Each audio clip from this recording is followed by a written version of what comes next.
আমার নাম রিনা খান। আমি একজন খুব সুন্দরী তরুণী বিধবা। আমার বয়স ২০ বছর। প্রত্যেক দিন রাতে আমার দেওর তেল মালিশ করে দিত। তারপর একদিন আমার পায়ে তেল মালিশ করতে করতে দাও আমার সঙ্গে যা করেছিল সেটা শুনে আপনারাও অবাক হয়ে যাবেন। আমার বয়স যখন ১৭ বছর তখন আমার বাবা মা আমাকে বিয়ে দিয়েছিল। তারপর আমার বিয়ের কয়েক বছর পরেই তো স্বামী মারা যায়। স্বামী মারা যাওয়ার পরে দেওর আমার সঙ্গে থাকত। আসলে আমার যখন ২০ বছর বয়স তখন আমার স্বামীর বয়স ৪০ বছর। আমার বিয়ে একজন বয়স্ক মানুষের সঙ্গে হয়েছিল। আমার স্বামী আমার চাইতে বয়সে অনেক বড় ছিলেন।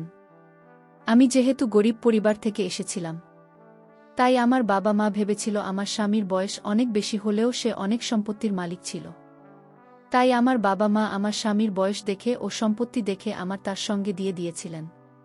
কিন্তু বিয়ের পরে স্বামীর সঙ্গে কয়েক বছর থাকার পর এই তো আমার স্বামী একদিন হঠাৎ করে মারা যায়। এবং আমার স্বামীর মৃত্যুর কারণটা ছিল তার কিডনি ২টা নষ্ট হওয়া, এমনকি সে তার বন্ধুবান্ধবদের সঙ্গে নিয়ে বাড়ির বাইরে সারা রাত ঘুরে বেড়াত। আমি তো বাড়িতে সারাদিন থেকে নিজের কর্তব্য পালন করতাম। অনেক সময় মনে হতো আমার স্বামী যখন আমার প্রতি কোনো সহনশীলতা বা চাহিদা নেই, তাহলে কেন আমাকে বিয়ে করেছিল? আসলে বিয়ের পরে স্বামী কোনোদিন ভালোবেসে আমার সঙ্গে ২-১টা কথাও বলেনি। বিয়ের প্রথম দিনই তো সে আমাকে একটাই কথা বলেছিল যে, দেখো রিনা, তোমার যত টাকার প্রয়োজন হবে তুমি আলমারির ভেতর থেকে নিয়ে নেবে, এবং তোমার বাইরে থেকে কোনো জিনিসের প্রয়োজন হলে আমাদের বাড়ির চাকর আমিনকে আনতে স্বামী, কিন্তু তুমি নিজের বাড়ির বাইরে যাবে না। আর একটা কথা মনে রাখবে, আমার কাজে কিন্তু কোনোদিনও বাধা দিতে আসবে না, যে আমি কখনো বাড়ির বাইরে যাচ্ছি এবং আমি কখন বাড়িতে ফিরে আসছি। এটা সম্পূর্ণ আমার ব্যক্তিগত ব্যাপার। ওই সময় আমার বয়স যেহেতু কম ছিল, তাই আমি স্বামীর কথার মানে কতটা বুঝতে পারিনি যে সে তো শুধুমাত্র আমার সঙ্গে বিয়ে করে একটা দায়িত্ব পালন করেছিল, কিন্তু আমার স্বামীর তো সংসারের প্রতি কোনো মনোযোগ ছিল না। এমন নয় যে স্বামী আমার সঙ্গে কথা স্বামীকে না, সে আমার সঙ্গে তার প্রয়োজনমাফিক কথা স্বামী, কিন্তু আমি তার অর্ধাঙ্গিনী হয়ে তার কাছ থেকে ভালোবাসা পাওয়ার আশা করেছিলাম। সেটা কখনোই পাইনি এবং ধীরে ধীরে যখন আমি এই জিনিসটা বুঝতে পারি, তখন আমি নিজের বাবা মায়ের সঙ্গে এ ব্যাপারে আলোচনা করেছিলাম যে আমি টাকা পয়সা সুখ তো পেয়েছি, কিন্তু স্বামীর ভালোবাসা সুখ কোনো দিন পাইনি। আমার কথা শুনে বাবা মা আমাকে বুঝিয়ে স্বামীর চেয়ে দেখ মা, ভালোবাসার থেকেও সব চাইতে মূল্যবান হচ্ছে টাকা। কারণ তুই এখানে থেকে দেখেছিস যে আমাদের বাড়িতে কত অভাব ছিল। এতটাই অভাব ছিল যে আমি তোদের কোনোদিন দুবেলা পেট ভরে ভালো করে খাওয়াতে পারিনি, কিন্তু তোর যেখানে বিয়ে দিয়েছি সেখানে অন্ততপক্ষে টাকা পয়সা সত্য আছে, এবং তোর ঘরে বিয়ে দিয়েছি বলে আজ আমরা পেট ভরে দুবেলা খাবার খেতে পারছি। তাই এগুলো সামান্য ছোটখাটো ব্যাপার নিয়ে এত মন খারাপ করবি না।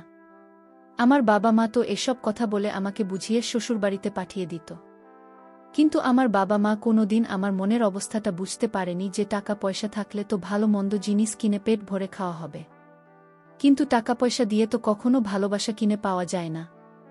আসলে আমার স্বামী আমাদের বিয়ের পরে কিন্তু আমার গরিব বাবা মাকে প্রতি মাসে টাকা পয়সা দিয়ে সাহায্য করত, এবং এটার জন্য আমি খুব খুশি ছিলাম যে আমার স্বামী অন্ততপক্ষে আমার গরিব বাবা মায়ের ব্যাপারে তো এতটা ভাবে। কিন্তু আমার স্বামী আমার প্রতি যত্নশীল বা দায়িত্বশীল কখনোই ছিল না। এইভাবেই আমার জীবনটা চলছিল। আমি ঘরে থেকে আমার দায়িত্ব পালন করতাম, আর আমার স্বামী প্রত্যেক দিন নিজের বন্ধুবান্ধবদের সঙ্গে আড্ডা দিত। এইভাবে কয়েকটা বছর কেটে যাওয়ার পরে যখন আমার স্বামী হঠাৎ করে মারা যায়, তখন আমি কিন্তু সম্পূর্ণভাবে একা হয়ে পড়ি, এবং আমাকে ওই অবস্থায় দেখে আমার দেওর আর বিদেশে যায়নি। আসলে আমার দেওর ছোট থেকেই বাইরে পড়াশোনা করত, কারণ আমার স্বামী খুব ভালো করেই জানেন যে তার ভাই যদি তার কাছে থাকে তাহলে সেও কিন্তু তার মতোই হয়ে যাবে। তাই আমার বোন নিজের ভাইয়ের ভালো ভবিষ্যতের কথা ভেবে তাকে বাইরে রেখেছিল। আর আমার শ্বশুর শাশুড়ি তো অনেক আগেই মারা গিয়েছিল। এদিকে আমার দেওরের বয়স ১৫ বছর হলেও তাকে দেখে তো মনে হতো না যে সে একজন ১৫ বছরের ছেলে। স্বামী মারা যাওয়ার পরে আমি অনেক বেশি খামখেয়ালি হয়ে পড়েছিলাম। আমার তো কারো সঙ্গে কথা স্বামীকেও ভাল লাগত না। যতই হোক না কেন, একটা বিধবা মহিলা, একটা মহিলার মধ্যে অনেকটা পার্থক্য রয়েছে। তারপর স্বামী মারা যাওয়ার পরে বেশ কিছুদিন পর্যন্ত আমাদের বাড়িতে স্বামীর আত্মীয় স্বজনেরা ছিল। ওই সময় তো নিজের মনের কষ্টটা কান্নার মাধ্যমে তাদের সামনে প্রকাশ করে নিজেকে একটু হালকা করতাম। কিন্তু আমাদের বাড়ি থেকে আত্মীয় স্বজনদের চলে যাওয়ার পরে আমি আরও বেশি ভেঙে পড়েছিলাম। তখন অত বড় বাড়িটা দেখে মনে হতো এ বাড়িটা যেন আমাকে খেতে আসছে। আমার স্বামী আমাকে ভালো না বাসলেও তার সঙ্গে থাকার একটা অভ্যাস পরিণত হয়েছিল আমার।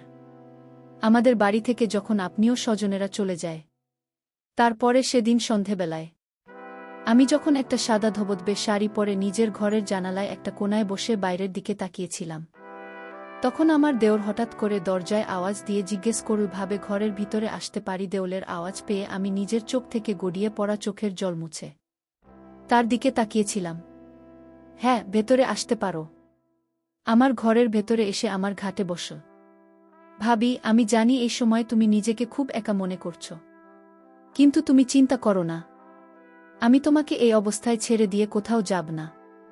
আমি সিদ্ধান্ত নিয়েছি যে আমি নিজের বাকি পড়াশোনায় বাড়িতে থেকে কমপ্লিট করব। দেওয়ার কথা শুনে আমি খুব খুশি হয়েছিলাম, এটা ভেবে যে যাক কেউ আছে যে আমার ব্যাপারে ভাবতে পারে। এমনকি প্রত্যেক দিন সকালে আমার ঘুম থেকে ওঠার আগেই দেওর আমার ঘরে আসত আমাকে দেখার জন্য যে আমি ঠিক আছি কিনা। এমনকি সে মাঝে মধ্যে আমার জন্য সকাল সকাল চা করে নিয়ে আসত। এমনকি সে যখন ফ্রি থাকত তখন আমার সঙ্গে বসে ঘন্টার পর ঘন্টা গল্প করত, আমাকে হাসানোর চেষ্টা করত। শুধু তাই নয়, যখন আমি অনেক বেশি চিন্তা করতাম তখন আমার মাথায় ব্যথা হলে সে আমার মাথাও মালিশ করে দিত। এমন নয় যে আমি তাকে বাধা দিতাম না, আমি তাকে বাধা দিতাম। তখন সে আমাকে বলতো, ভাবি, তোমার উপরে আমার কোনো অধিকার নেই, আমি কি তোমার একটুখানি সেবা যত্ন করতে পারি না? তখন তার মায়া ভরা কথাগুলো শুনে আমি আর তাকে বাধা দিতে পারতাম না। এভাবে ধীরে ধীরে আমার সময় কাটতে থাকে এবং আমার 15 বছরের দেওর আমার খুব কাছে আসতে থাকে। একটা পর্যায়ে এসে আমি যখন খুব ভালোভাবে বুঝতে পারি যে আমার দেওর তো আমার প্রতি খুবই যত্নশীল, তখন কিন্তু আমার ভেতর থেকে ভীষণ ভালো লাগত। কারণ আমি তো এক সময় ভালোবাসাগুলি স্বামীর কাছে পাওয়ার আশা করেছিলাম। এইভাবে ধীরে ধীরে দেওরের সঙ্গে যত দিন কাটছিল ততই আমি তাকে মনে মনে পছন্দ করতে শুরু করেছিলাম এবং একটা পর্যায়ে আমার মনটা যে এভাবে ভেঙে যাবে সেটা আমি কিন্তু কল্পনাও করতে পারিনি। আসলে দোষটা তো আমারই ছিল। আমি একটিবারও এটা ভেবে দেখিনি যে ওর তো আমার চাইতে বয়সে ছোট ছিল, কিন্তু আমি তো তার থেকে বড় ছিলাম। তাহলে আমি কি করে এত ভুল কাজ করতে পেরেছিলাম? দেওর আমার প্রতি ভালোবাসা, শ্রদ্ধা ও যত্ন, এটা কি অন্যরকম ভালোবাসা ছিল, নাকি সে আমাকে সত্যিই তার দাদার বিধবা মনে করে আমার খেয়াল রাখত? আমি তো সেটাই বুঝতে পারিনি যে ও যখন আমার খাওয়া দাওয়া থেকে শুরু করে আমার শরীরের খেয়াল রাখা পর্যন্ত যত্ন করত, তখন তো আমি তাকে অন্যরকমভাবে দেখতে শুরু করেছিলাম এবং তার প্রতি আমার মনের আশা আরও বেশি বাড়তে থাকে।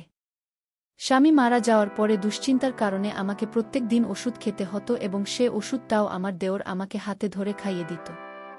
আর প্রতিটা মুহূর্তে আমাকে, স্বামী, ভাবি, তুমি নিজের শরীরের খেয়াল রাখো, তুমি যদি ঠিকঠাকভাবে খাওয়া দাওয়া না করবে তাহলে তোমার শরীরটা আরও বেশি ভেঙে পড়বে।